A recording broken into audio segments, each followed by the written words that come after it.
ಕಾಡಿನಲ್ಲಿ ಮರಗಳನ್ನೇ ಬೇರು ಸಹಿತ ಕಿತ್ತು ಹಾಕುವಷ್ಟು ಶಕ್ತಿ ಇರುವ ಆನೆಯನ್ನು ಆನೆ ಪಳಗಿಸುವವರು ಕೇವಲ ಒಂದು ಸಣ್ಣ ಹಗ್ಗದಿಂದ ಕಟ್ಟಿ ಹಾಕಿರುತ್ತಾರೆ. ಆನೆ ಮನಸ್ಸು ಮಾಡಿದರೆ ಒಂದು ಕ್ಷಣದಲ್ಲಿ ಆ ಹಗ್ಗವನ್ನು ತುಂಡರಿಸಬಹುದು. ಆದರೆ ಅದು ಹಾಗೆ ಮಾಡುವುದಿಲ್ಲ. ಯಾಕೆ ಗೊತ್ತಾ? ಒಬ್ಬ ವ್ಯಕ್ತಿ ಆನೆಗಳ ಶಿಬಿರದ ಹತ್ತಿರ ನಡೆದುಕೊಂಡು ಹೋಗುತ್ತಿರುತ್ತಾನೆ. ಅಲ್ಲಿ ದೈತ್ಯ ಆನೆಗಳನ್ನು ಒಂದು ಸಣ್ಣ ಹಗ್ಗದಿಂದ ಮರಕ್ಕೆ ಕಟ್ಟಿ ಹಾಕಿರುವುದನ್ನು ನೋಡಿ ಅವನಿಗೆ ಆಶ್ಚರ್ಯವಾಗುತ್ತದೆ.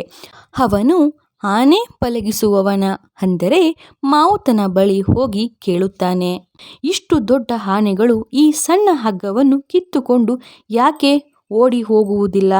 ಅದಕ್ಕೆ ಮಾವುತ ನಗುತ್ತಾ ಉತ್ತರಿಸುತ್ತಾನೆ, ಈ ಆನೆಗಳು ಚಿಕ್ಕ ಮರಿಗಳಾಗಿದ್ದಾಗ ನಾವು ಇದೇ ಹಗ್ಗದಿಂದ ಅವುಗಳನ್ನು ಕಟ್ಟುತ್ತಿದ್ದೆವು. ಆಗ ಅವು ತುಂಬ ದುರ್ಬಲವಾಗಿದ್ದವು ಮತ್ತು ಆ ಹಗ್ಗವನ್ನು ಕಿತ್ತುಕೊಳ್ಳಲು ಅವು ನೂರಾರು ಬಾರಿ ಪ್ರಯತ್ನ ಪಟ್ಟವು. ಆದರೆ ಅವುಗಳಿಂದ ಸಾಧ್ಯವಾಗಲಿಲ್ಲ. ದಿನ ಕಳೆದಂತೆ ನಾವು ಈ ಹಗ್ಗವನ್ನು ಕಿತ್ತುಕೊಳ್ಳಲು ಸಾಧ್ಯವೇ ಇಲ್ಲ ಎಂದು ಅವುಗಳ ಮನಸ್ಸಿನಲ್ಲಿ ಅಚ್ಚಳಿಯದೆ ಉಳಿದು ಬಿಡುತ್ತದೆ. ಈಗ ಅವುಗಳು ದೊಡ್ಡದಾಗಿ ಅಪಾರ ಶಕ್ತಿ ಹೊಂದಿದರೂ ತನ್ನಿಂದ ಸಾಧ್ಯವಿಲ್ಲ ಎಂಬ ಹಳೆಯ ನಂಬಿಕೆಯಿಂದಾಗಿ ಅವು ಆ ಹಗ್ಗವನ್ನು ಕಡಿಯುವ ಪ್ರಯತ್ನವನ್ನೇ ಮಾಡುವುದಿಲ್ಲ ಎಂದು ಆ ಮಾವುತ ಆ ವ್ಯಕ್ತಿಗೆ ಹೇಳುತ್ತಾನೆ. ಇದು ಕೇವಲ ಆನೆಯ ಕಥೆಯಲ್ಲ, ನಮ್ಮೆಲ್ಲರ ಕಥೆ.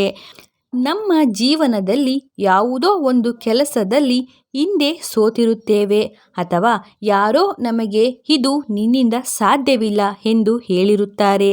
ಆ ಹಳೆಯ ಸೋಲುಗಳನ್ನೇ ನಾವು ತಲೆಯಲ್ಲಿ ಇಟ್ಟುಕೊಂಡು ನಮ್ಮಲ್ಲಿ ಈಗ ಎಷ್ಟೇ ಸಾಮರ್ಥ್ಯವಿದ್ದರೂ ಹೊಸದಾಗಿ ಪ್ರಯತ್ನ ಪಡುವುದನ್ನೇ ಬಿಟ್ಟು ಬಿಡುತ್ತೇವೆ.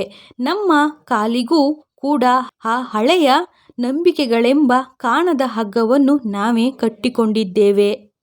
ಸ್ನೇಹಿತರೆ, ನಿಮ್ಮನ್ನು ಹಿಂದೆ ಜಗ್ಗುತ್ತಿರುವ ಆ ಕಾಣದ ಹಗ್ಗ ಯಾವುದು?